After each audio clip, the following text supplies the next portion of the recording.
Nous passons à la seconde partie concernant le management des risques inhérents au système d'information.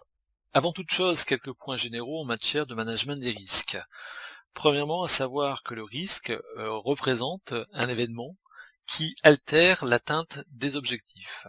Donc, lorsque l'entreprise réalise des activités, sur chacune de ces activités existent des risques dits inhérents. Le système de management des risques vise premièrement à identifier ces risques inhérents, à les mesurer, et ensuite, en fonction donc de cette identification et de cette mesure, de prendre des dispositions en matière de couverture des risques pour la maîtrise des activités.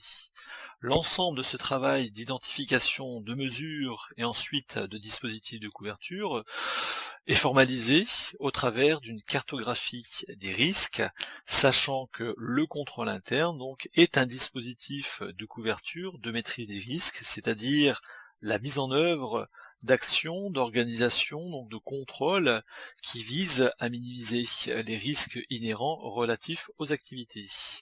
Nous avons ici une présentation donc sur la mesure donc des risques avec en abscisse donc l'impact et en ordonnée la probabilité. Donc à savoir que un risque, c'est la multiplication donc de l'impact donc c'est-à-dire la conséquence si le risque est avéré, par la probabilité, c'est-à-dire la probabilité de survenance donc de cet événement générateur de risque. Donc on voit ici dans cette représentation que lorsque l'impact est faible et la probabilité est faible, eh bien le risque est considéré comme faible.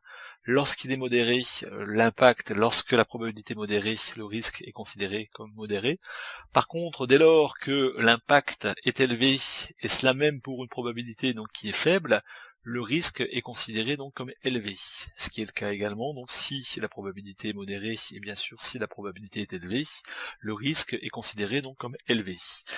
Le management des risques, la couverture, donc, sont de deux ordres, donc soit des mesures dites de protection, donc de protection qui visent à minimiser l'impact, donc la conséquence si le risque est avéré. Donc on peut citer comme mesure de protection par exemple l'assurance, une assurance qui est prise, qui vise à ce que l'organisation donc soit indemnisée dès lors que le risque est avéré donc par un tiers, donc en l'occurrence une compagnie d'assurance.